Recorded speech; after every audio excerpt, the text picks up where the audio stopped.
If you want to do something that's unlike anyone else, you are the only person that has the stories that you have to tell in your head. And so, if you are trying to set yourself apart in your market, a great story is always going to be the thing that sets you apart. My guest today is a dear friend of mine. One of them goes, that one over there, she's big money. And it was my guest today. Her name is Amy Porterfield. Amy Porterfield, the ever amazing best-selling author of 2 Weeks Notice, Miss Amy Porterfield.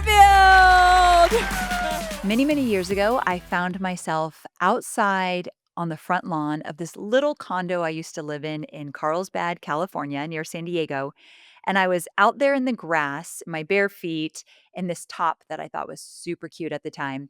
And I had hired a photographer off of Groupon. I don't know if Groupon is still around, but it was all the rage 15 years ago. And so I found this photographer on Groupon. She came over to my house and we shot some photos for headshots for my brand new website that didn't yet exist. And I had like plans that this website was going to be gorgeous. So we took these shots that, looking back now, I cringe. And I thought the website was going to be great, but I forgot that I have zero design talent.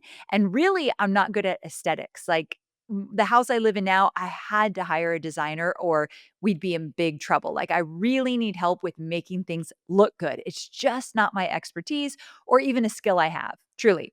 So anyway, I decided why I thought I could create a great website. I don't know, but I put it together and it was horrendous. And I had that really ugly website for years. And I was the girl that didn't want anyone to go look at my website, which is great because back then social media wasn't as powerful as it is today.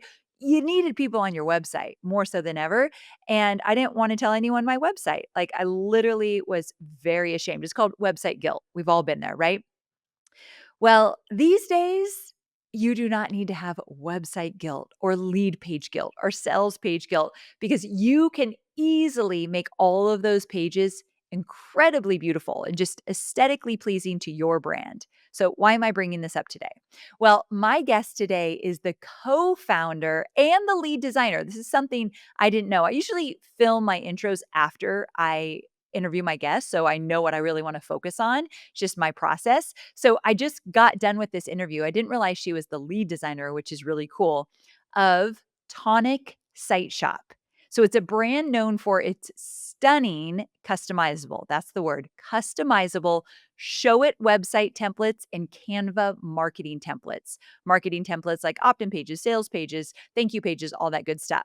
So we're going to talk about templates today, but it's not the only thing we're going to get into. But I know many of you struggle with making these pages look good, no matter if you're just starting out, you've been at it for a while, it's a thing. So we're going to talk about templates and really how to get the most out of them.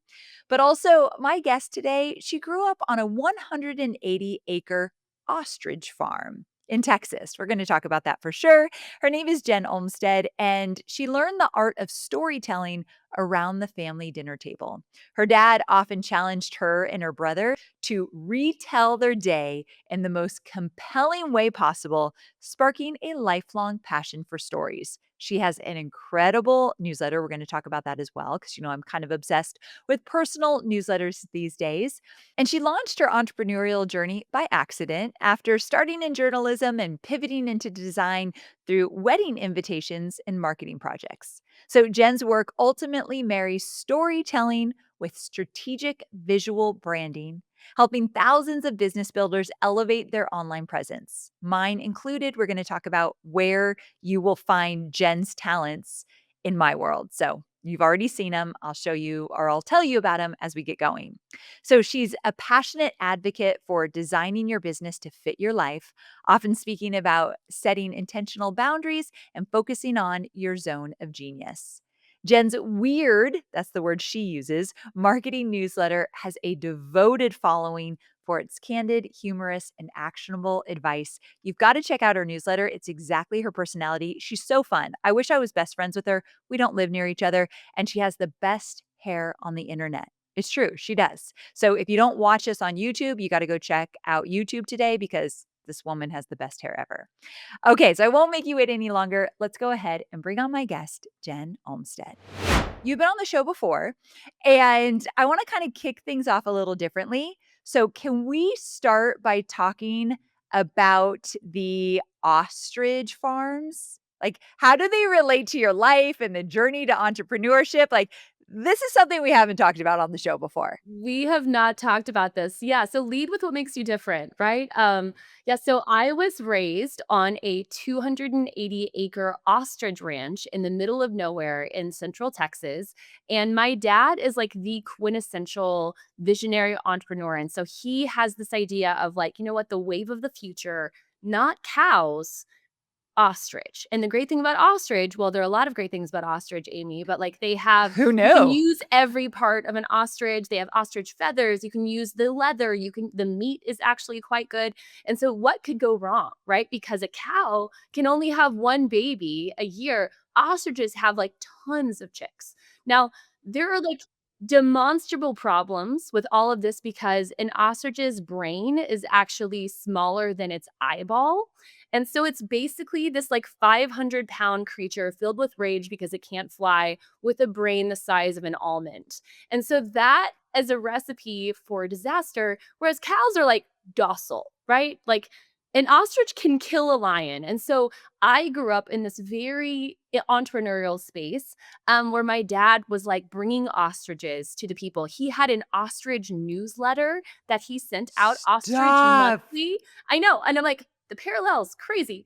Love So him. yeah, so you can still find like articles about my dad who was like leading the pack of ostriches. And if ostriches had turned out to be a great idea, then I think he would have been very successful. Unfortunately, the odds were really stacked against ostriches. And so I don't even remember what happened to the ostriches. I think they were like sadly sold off one by one and like the ostrich boom was over. But that was like the incubator for my little entrepreneurial brain of like, why not? Like, why not ostriches? Why not templates? Why not? You can do this thing. If you're good enough at selling something, you can sell a large feathered creature that can't fly. I mean, if you can sell a large feathered creature who cannot fly, you can sell website templates customized at that. You could do that. So You I, can I do it. love the parallels. Makes perfect sense. Also, I have seen those TikTok videos where those ostriches start going like a beeline toward their owners, and it scares me. So has that ever happened to you? Yeah, so we saw an ostrich kick through the side of our friend's F-150.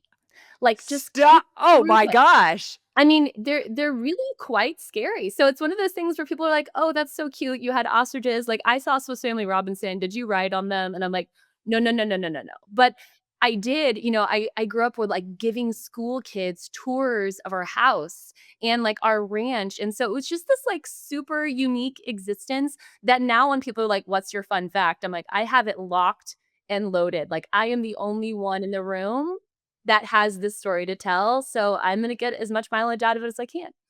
As you should. I love that. And talking about getting mileage out of that story, actually, it's perfect for my next question. I want to talk to you about storytelling.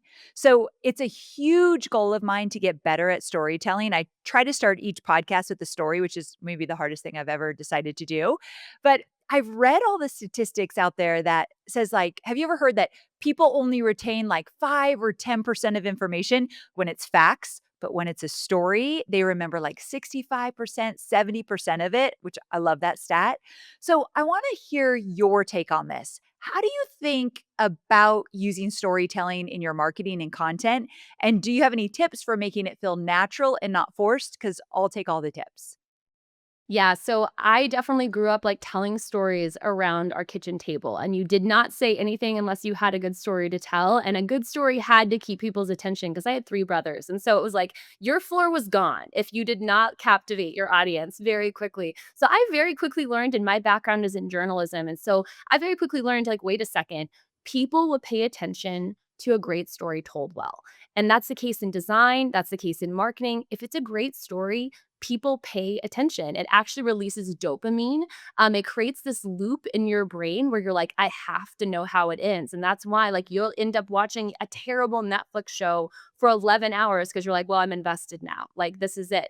So, if a creator can harness that same power, they get the same level of appointment television, right? Of like, I am sat, I am hooked, I want to know how this ends. And so I think that's why storytelling is so vital to learn in your business. But I think storytelling has become kind of a key word. We all know, oh, we're supposed to be telling great stories, right? Storytelling is what matters in our marketing. But very few people are like, well, and here's how you actually do that. But I think, like you just said, that's one of my favorite stats because when people hear a story, it actually releases dopamine and it releases oxytocin. So, whatever it does, it bonds you to whoever is telling the story. And so, that's why every politician ever is like little Susie in the cornfield. That's what they use to make their point is they tell a great story. It's also the reason you like find yourself watching that terrible Netflix show 11 hours in because you're like, well, I'm invested now. And so I think It's that there's called, Ransom Canyon, for the record, on Netflix. It's horrible, and I watch it all. So, yeah, I get it. Oh, Yeah. wait, that's the Minka Kelly and that's like Yellowstone Light, Yes. right? Oh, And oh, Amy. someone said it wait, someone called it a poor man's Yellowstone. I'm Yeah, like, yeah, that is so good. Yeah. yeah. It definitely, I'm like, oh, somewhere out there, Yellowstone is like, that's adorable Netflix. Like, nice, nice.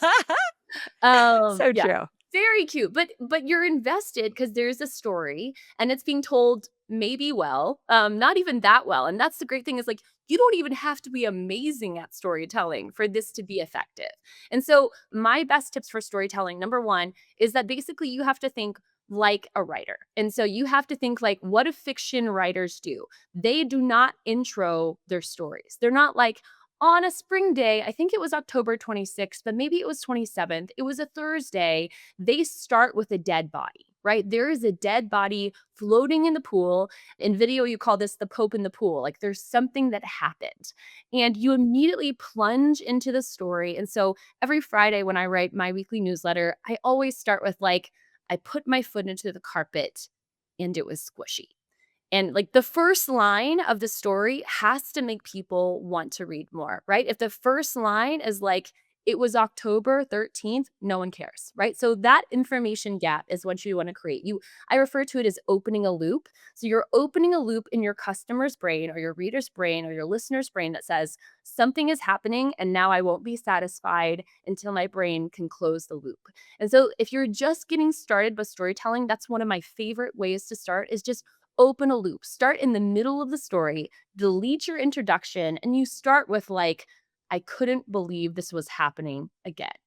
There I was soaking wet in a parking garage, like whatever it is, like you're like, oh, what is happening? Like I am invested. So delete your introduction. That's the best advice that I was ever given is just delete your introduction. Start with the dead body, start with the Pope in the pool, and then go from there. And I think that helps it feel a lot more interesting. And that's what any good television show or any good writer is doing in their stories. One more thing about storytelling that I think is so important in this specific moment where AI is kind of taking over the world is that AI can copy your style all day long, right? AI can copy your design, it can copy your voice. It cannot tell your story for you. It does not know your story. And so your competitors, no one can steal the stories that you have. You're the only one who knows them. And so if you want to do something that's unlike anyone else, you are the only person that has the stories that you have to tell in your head. And so if you are trying to set yourself apart in your market, a great story is always going to be the thing that sets you apart. And so if you're not sure what to share, start telling your story over and over and over in a way that other people can repeat. AI can't touch that. AI can't replace that, and no one else can either. I love that you brought up your newsletter because I have a brand new newsletter, and you can bet I'm going back to every first sentence just to make sure it's juicy like that. So I'm going to take that with me for sure. But on your newsletter opt in page, you invite people to get our famous weird marketing emails, which I love. So your newsletter feels really personal. Like I love it. And it's so true to you. So I want you to unpack this a little bit because we've been talking about personal newsletters on the show, episode 8. So amyporterfield.com/8. If you're looking for this, we talked all about why a personal newsletter and how it's different from a traditional one. So I love that you're like a great example of this. But what did it take for you to stop writing what you thought you should write, which I did forever, and start showing up exactly as yourself? Like, how did that shift impact the effectiveness of your newsletter, and how did you get the courage to do it? I mean, it really started with me not writing my newsletter. Really, because I was like dreading every week. I know I have to write my newsletter. I know I have to send emails. The ghost of Amy Porterfield and Jenna Kutcher will haunt me forever if I do not pour into my email I list. So love it. I Yes. knew, like, I knew that I had to do it, and so many small business owners, we know, like, "Oh, the money's in the email list, like, okay, like, here we go." But then what? Right? You have an email list, like, you have 12 people who've been like, "Yes, I wanna hear from you. What do you do?" And so I sat there and I was churning out the kind of emails that I knew that I was supposed to do, like, "Here are top 10 templates," or like, "Here are 3 tips for your websites." And I realized at one point no one had a gun to my head saying, "Send out another 3 tips about website design." Like, Are I you sure? Because it feels like they do. it But yeah, feels I like get they it. do, and I'm like, "No, no, no, no, no. Wait a second. I'm a writer. I love to write. I've always loved to write. What do I do on a weekly basis? I tell my friends about the crazy things that have happened in that week, or the thing that I'm obsessed with that I just found out about, or the crazy story." So I was like, "Wait a second. What if I just start sending the kind of emails I would actually want to read?" And that sounds really simple, right? Oh, like I should want to read this. But that's become a rubric of like, wait a second, if I don't want to read this, why would anyone else? Right? Why, if I don't think this is interesting, why would anyone else think this was interesting? And so Amen. it made a huge difference of like, okay, I'm probably not going to write the kind of email that everyone wants to write because I'm a weirdo, right? Of like, they may not want to read what I want to read, but I love a good long story, right? That's what I love is like a good long story long. And so I will never forget, my first weird newsletter was about procrastinating and then seeing my email signature and realizing like I have to fix this immediately. And then mostly it was about Nick Miller from New Girl. And it was like talking about how like I had such a weird crush on Nick Miller from New Girl and I didn't feel great about it because it's like, wow, he's a slacker. What is happening? And that newsletter got like 50 replies. And I was like, oh, Yeah, I'm wait a on to second. something. Wait a Yes. second. And so it became this thing where I got so excited every week to send out my newsletter because it was something I actually enjoy doing. And spoiler alert, we don't do what we hate doing. And so if you hate email marketing, there's probably a way to do it that feels great to you. Maybe it's like, hey, here are 10 things I found interesting this week. That's it. Here's my favorite meme. Here's a business tip. Here's like one thing I've learned. Or here's a crazy story. If you like to write like me, here's a crazy story and something that I learned from it. But whatever it is, make it something you would actually want to open on Friday. And chances are other people will look forward to opening it. And that is like the biggest piece of feedback I get almost every week is like, Jen, every Friday is like Jen email day. Like, I know you're going to email me. I'm so excited. And like, if I can make someone excited about opening an email, I will die happy. Like, that's a great situation. Amen too. Yes. I love that. Okay, so I want everyone to hear that as soon as you just started sharing what you wanted to hear, that's when people started to reply. And the replies are my most favorite thing ever. So we did this thing in my very first newsletter where I talked about how my CMO, she shared that she wears jeans when she works from home. And she's so funny because I'm like, why? And she's like, it keeps me alert. It keeps me in the game. I'm like, you like torture yourself. So anyway, I asked my audience, 99% of my audience says, yes, she's a serial killer. Like, you don't trust her because who Yeah, does that? fire her But it was just immediately. Yeah. right? And it was just such a funny exchange. I got so many replies, but I asked for the replies. That's another thing. You got to say, like, let me know, hit reply. I want to hear. And I want to say one more thing about that. Some of my students, because they're very literal, like I am, and they'll say, but Amy, who cares if they're replying about jeans? They're not buying your digital course. They're connecting with me. So when I start talking about my course, they know we have a relationship and that we're kind of on the same page and we have a friendship. That's what matters. So That's I the never capital. understood that, Jen. Oh, yeah. Yes. Talk about That that a little bit that's more. the capital of, like, when people think about website if their friend needs a website, they've started a business, who are they gonna think about? "Oh, their friend Jen, who emails them every week, and we've responded back and forth and had conversations, they're going to be like, oh, wait a second, you should meet my friend Jen. She had this crazy situation where her husband tried to assemble a robot from Target a couple weeks ago and it almost ended their marriage. Like, it's so great. But that is what I hear all the time of like, oh, I've actually been reading your emails for 2 years and I finally just saved up and bought a website template. Or, hey, by the way, like my friend is just checking you out. I told her to read your emails. She's just bought a website from you. And it's because they feel like we've cultivated this relationship over time. We've built that trust. They know that I can be trustworthy because I've showed up in their inbox every Friday. I'm not asking them for anything. And that's one of the realities is like, I seldom have a pitch at the end of these emails. It's just me writing to them and people get that. They go like, "Oh, wow. Like this is just a gift. Like this is just you connecting." And so then when I do pitch and I'm like, "Hey, by the way, if you remember, here are our new website templates. You should buy them." They do. They're like, "Oh, thank you so much. You've cultivated this relationship. You've cared enough to respond to my emails. Like you're the person that I'm going to invest with." Yes. Yes, yes, yes. Okay, so you don't have to get into details yet because I have a question around this. But true or false, the online marketing world feels different this year.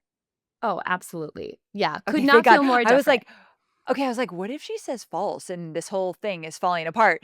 Why do I do that to myself? But right, like things feel different. So we've got to talk about that. So what are some of the most effective strategies that you're seeing right now that are boosting conversion on, like, let's say, opt-in pages because you've seen some shifts? Like, talk about some of the shifts you've seen and what are some things we could do, especially when it comes to websites, opt-in pages, which you have the most beautiful templates for opt-in pages. All of my list builders, which should be everyone, this is something I want you to check out for sure. So, when it comes to turning visitors into email subscribers, what are you seeing has changed and what do people need to do? Yeah, so I think the biggest thing that I would say is I feel like the marketing funnel is dead, right? People are aware of what we've been doing for the past 10 years. They're like, okay, here we go. So here's the free lead magnet, and then it's going to go to the email, and then there's going to be a webinar, and then you're going to ask for money, and I know what's coming. And I think brands have been allowed to play a short game for a long time of like, okay, come in, get inside my funnel, slide down, like, great, like, here we go. And I think the problem with that is that it's also very difficult for most small businesses to keep up with. You have to have like a top of funnel strategy, a mid funnel strategy, a bottom of funnel strategy. And all of a sudden, you're trying to spin all of these plates to get people to convert. And I think the biggest thing that people has changed is that the buyer conversion has gotten longer. And so there's been this time of like people would like find out about something, do a little bit of research and convert. And now we've stretched that out into a longer process where they're staying in that consideration phase for much longer. They're wanting to build trust and relationship over time because they're not going to so easily point with their money. They've been burned before. They bought courses, they bought products, they bought things that didn't work. And now they're saying, I need to make a decision based on trust and based on relationship. And so, where that comes in is having to create consistency.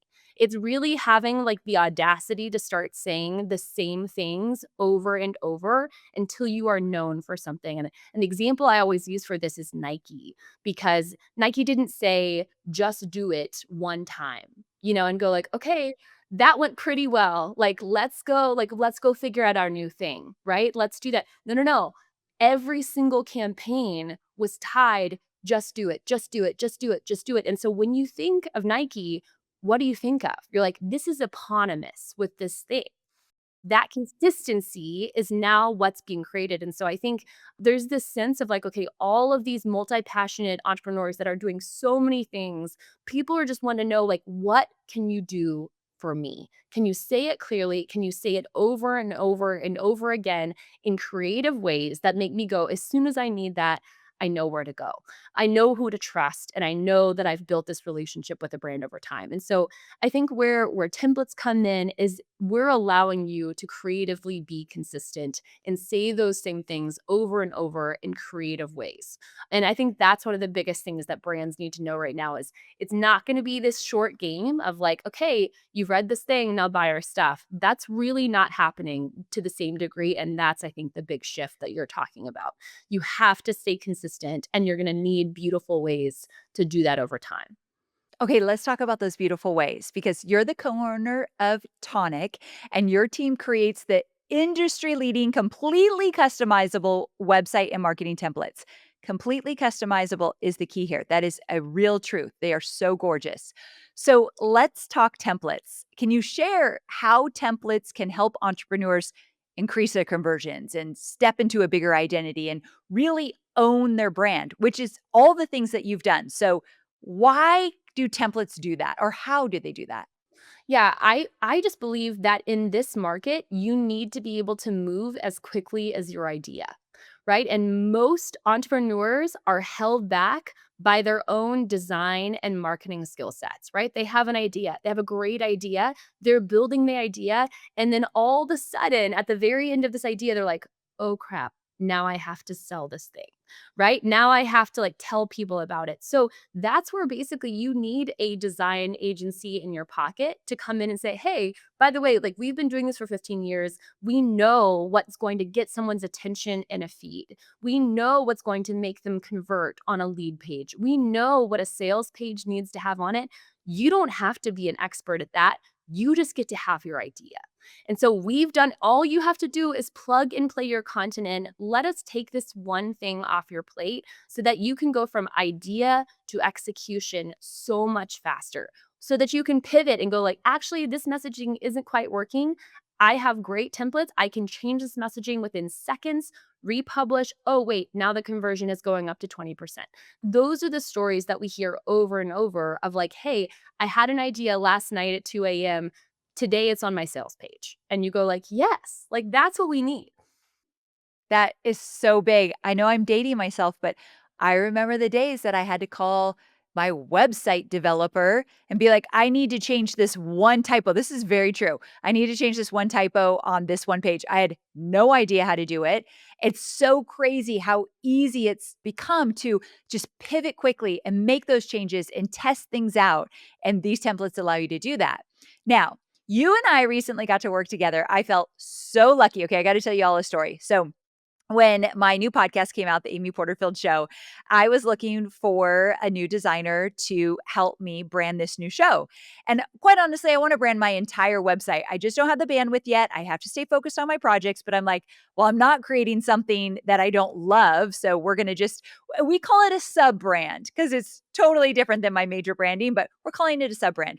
So I called Jenna and I was like, who do you know? Who should I get? And she, of course, said, well, we love Jen. And so I was like, I know, but I can't hire Jen for this. I know you don't take on tons of projects. So I like hinted like, so Jen, who do you know who could do XYZ? Crossing my fingers the whole time that she's like, me, I can do it. Well, because we have a good friendship and you're so good to me, you said, okay, Amy, I'll do it. So I got to hire Jen to do it. And it's incredible. It's my most favorite ever. I'm so proud of the branding for Amy Porterfield Show. So if you're wondering who did that, this is the woman. Jen did all of that. And I just really love it. But the reason I bring this up is I was ready to evolve. I created the Amy Porterfield Show because I want my conversation to evolve. I've been in this 16 years and online marketing made easy. I want to move on from that. And so I want to talk about evolving because how do business owners make sure that their branding actually evolves with them as they grow? Oh, Amy, the number one thing that I hear when I meet people that makes me wanna just stop and weep is, "Oh, Jen, please don't go to my website." Like, and I'm like, "No, no, no, no, no, no. We've had conversation for 10 minutes. This person is clearly brilliant, talented, awesome. They're crushing it. You look at Instagram, they're crushing it on Instagram." And then they're like, "Oh, no, no, no, no, no. Please, please don't go to my website." And I'm like, "No, what's going on?" And usually what's Yes, been the breaks my case. heart. Yes, it breaks my heart, and they have this sense of, like, I mean, it's actually shame, right? Of like, "Oh, this isn't as good as it needs to be." And when you're carrying that amount of shame of like, "Oh, I know this isn't good," you don't show up the way that you do when you can be confident in how you look online. And so I've seen the difference of entrepreneurs who are like, crushing it and they're like, go to my website, right? Like they're telling the grocery store checkout guy, hey, yeah, that's jenolmstead.com. Like, go to, no, go right now. Like, please, just I'll sit here and wait. When they have that confidence in how they're showing up online, when they have a brand that can evolve with them, instead of one they have to like set fire to and burn down every 5 years, they have this ability to grow and have a website that represents not only where they've been, but where they're going. And I think that's really the goal is you don't want your website to feel like the you were 10 years ago or 5 years ago, or it has your work that you really liked 3 years ago, or that font you really liked 5 years ago, or it has the review from your aunt because you didn't have any real clients that 5 years ago. Like that's usually what happens is our website goes into the kind of the state of disrepair. And I refer to it almost as like a game of toddler hide and seek, where we think if just because we're not looking at our website, no one else is. Like, no, I can't see it. Like maybe it doesn't even exist. And the reality is like, what do people do when they fall in love with you on Instagram? What do the people do when they read your email? The next click is to your website. That's where they're going to make a buying decision. That's where you're going to compare Amy Porterfield versus this course versus this course. They're going to your website. And so that's where I'm like, no, this can't reflect the you were 10 years ago. This needs to be a reflection of what you're doing now, how you're evolving, how you want your brand to be portrayed in this marketplace. And that's again where I think templates can come in is like when you can go in and say, okay, I have new headshots. They're on my website. I worked with this new client. It's on my website. I have this great idea. It's on my website. You have that currency of confidence of like, this is who I am. I'm showing up proudly and confidently and saying this brand truly reflects where I'm going. And I think that that was the case with your podcast page too. It was like, oh, wait, this is significant of like, this is a new era for Amy. And how do we want it to be portrayed? That was such an exciting challenge to go like, this needs to not feel like everything you've done before. It needs to feel like something new. Yes, and it does. I'm so proud of it. It looks so incredible, and I can't believe you were able to put that together so quickly, but of course you were. That's your expertise with your templates that are customizable. So I love it. Okay, fill in the blank here. This is going to be a little weird, but I know you could do this. So if you think about all the entrepreneurs you work with, the people that want to build beautiful websites and opt-in pages and sales pages and all this stuff, and if you were talking to someone and you said, okay, stop struggling, worrying, obsessing about X, and instead start focusing on Y based on what you do and what you know and who you work with, what should people stop obsessing about and instead focus on? Yeah, they should stop obsessing with all of their competitors in the market, and then they should start focusing on what is the unique thing that they have to offer. That is the number one place where I feel that people get trapped is looking in the marketplace to see what is everyone else doing, especially in their own niche. And that's one of the things that we feel very passionate about when I'm looking for website design. I am not looking in our market. I'm not looking at other designers who are doing what we do at other template shops. I am looking in the corporate space for people who have websites and they have marketing teams that have budgets that begin with a B, right? They are spending serious money. I am saying, like, okay, let's look at what Nike is doing. Let's look at what Sweet Green is doing. Let's look at what Liquid Death is doing. Let's say, like, wait a second, these brands probably know what they're talking about. So, how can I look at what they're doing, not my immediate competitors, and then what's our version of that? Right? Why do people come to Tonic? What's our unique value proposition? What is the thing that we do when it comes to templates that no one else does? And I'm sure you do this with courses, is like there are other course creators out there, but you have to know where is my unique market? Where is my customer? What do they need that they're not finding anywhere else? And when you can start saying that consistently, over and over again of like, hey, we're the people who make templates that you can evolve with and that they are designed with the same level of strategy as brands with budgets that start with a B. That's our consistent thing is like, that you can expect that kind of top tier quality from our templates. That's what you won't find anywhere else. If we can say that over and over again, instead of focusing on like, well, how's our design matching our competitors? Like, what does our content look like versus our competitors? Then I think people begin to see like, oh, you're different, right? That difference is translated. Ah, so true. I love that. I know you don't create all of your templates. You have a team, right? But you've definitely had your hands in a lot of them. So I want you to tell me when we were at an event together. Well, where were we recently? when we were in that. Sparked? Yes, that's right. I was like, "Where was I?" And, I remember we were talking about some creative ways that you've gotten ideas. What's kind of the craziest thing that's happened that's led to a design of one of your templates? Like, was it wallpaper you saw in a bathroom somewhere or on vacation? Do you have any of those stories? Because 'Cause you're So super many. creative. So Okay, many cool. Give me stories. some. I mean, well, first of all, I do design the vast amount of the templates, and that's something Do most people don't you? know. Yeah, is that I am still like that's what I was doing before I got on this call. Is I'm designing our new website template coming in June. So I am like very high touch on every single template that we create. So if Now I've it not makes sense created why they're it, so yeah. great. So anyway, I love that's what I love. And so at one point in my work, I was starting to not do as much of the design, and I'm like, but this is what I love to do. If I'm not doing that, what am I doing? But as far as inspiration goes, one of my favorite ones is I designed an entire website template based on an in-flight magazine coming back from Greece. There was like this beautiful random in-flight magazine, and I was like, I want a template that feels like this. So I just took screenshots, and then by the time the flight landed, I had most of the template designed because I was just in No this. way. Yeah, I mean, but also tell me if you're the same way. I have never worked more productively than am I on a plane. Plain Jen is a different creature. Like, plain Jen can do anything. No? I would like to tell you plain Amy is the same way. I have motion sickness, and so usually I just have to close my eyes, and if I'm not feeling nauseous, I just feel tired. It's the worst. Now I force myself to work because it's like working on a Friday, right? I shouldn't be working on Friday, but once in a while I do because it's so quiet. That's a plane. I'm so jealous of when people get off a plane and they're like, "Oh my gosh, I just worked for 2.5 hours." I'm like, "Shut up. I'm so jealous." So I'll yeah, stop I'm not. bragging. I'll stop Yeah, bragging. I just mean, stop it. my team has threatened to, like, just, like, get a plane seat and a sound machine and, like, trap me in a closet when I'm on a deadline and just be like, "Okay, like, you just go." Yeah. It's so true. Okay, I wanna know, are you a plain effective worker or not? DM me, I'm at Amy Porterfield, I gotta know. I'm pretty You sure most types of people are like people. you. Yes, I'm just jealous, jealous, jealous.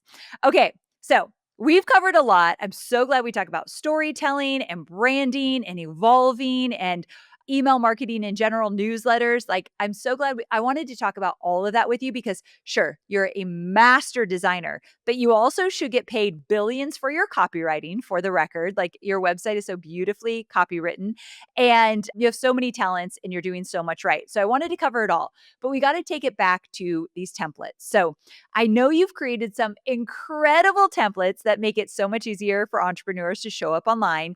And you've even put together a few just for the listeners of the Amy Porterfield Show. And this is really fun. We got this idea when you and I were working together on my podcast. So, can you walk us through why you created these specific templates for my listeners and what people can find if they go check them out? And I'll give you guys we're going to give you an URL, but talk about why this is so special.